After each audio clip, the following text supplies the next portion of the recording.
Welcome back to Social Champions on Daily Ad Brief. I'm your host, Mike White, and on Social Champions, we are meeting with experts in the industry talking about digital, social, the new platforms, and everything it takes to help their customers and their brands be the most successful they can be. Join us today, we have Samantha Winfield from Atlantic Sotheby's International Realty. Welcome to the program. Hi, thank you so much for having me. So tell me a little bit about working on the social media for a real estate brokerage and all the exciting things that you do.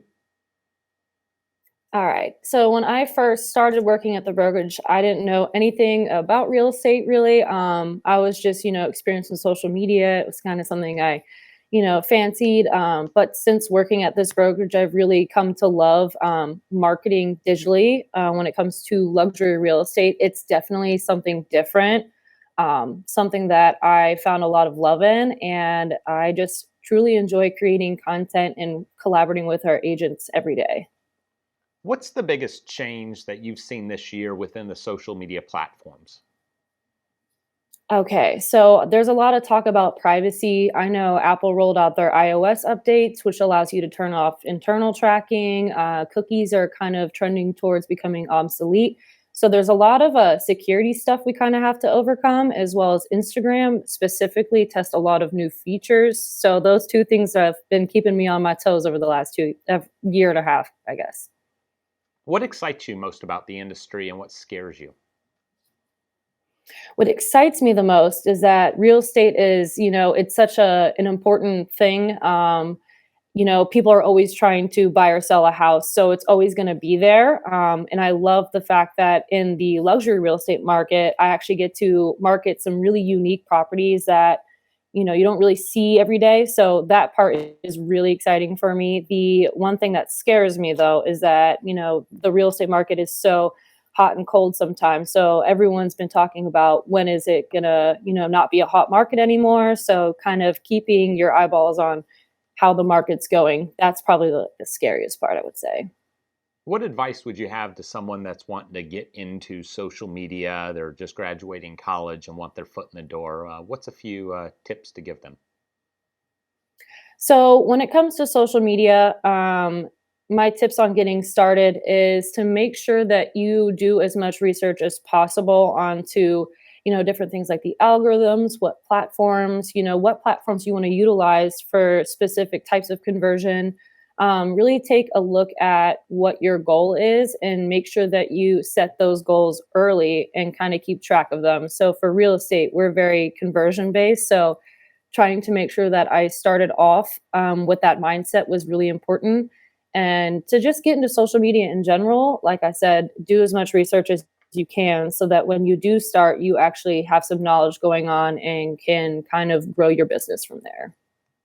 In the real estate sector, what four platforms should always be utilized in your mind to get the most success?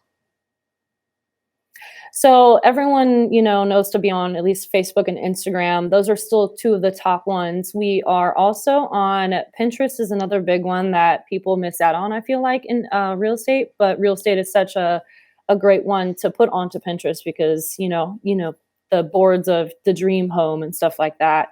So I feel like a lot of people miss out on Pinterest. And then we actually are also on another platform called Giphy.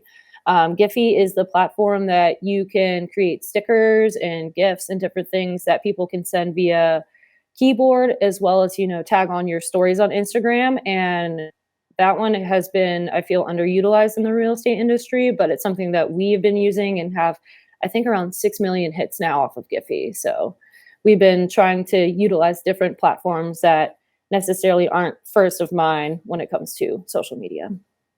So, how do you follow the KPIs? So, if you've got 6,000 hits on Giphy, how does that translate? Are they local hits? Are they national hits that wouldn't even matter? How do you measure the success of a campaign or the time allocated to a certain platform? So Giphy has been specifically one of the ones where it's not necessarily, we don't spend a lot of time on it. So the fact that we do have 6 million views on Giphy is really awesome. We can measure the success on that.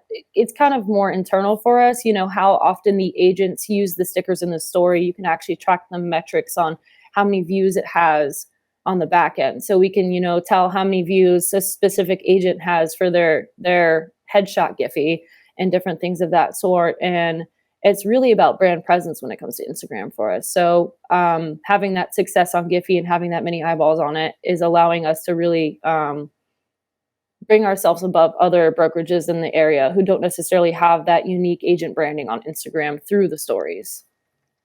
Well, I appreciate you coming on today and sharing your insights. So thank you so much for your time. Of course. To find out more about Samantha and Atlantic Sotheby's International Realty, visit us at dailyadbrief.com. We'll see you next time on Social Champions.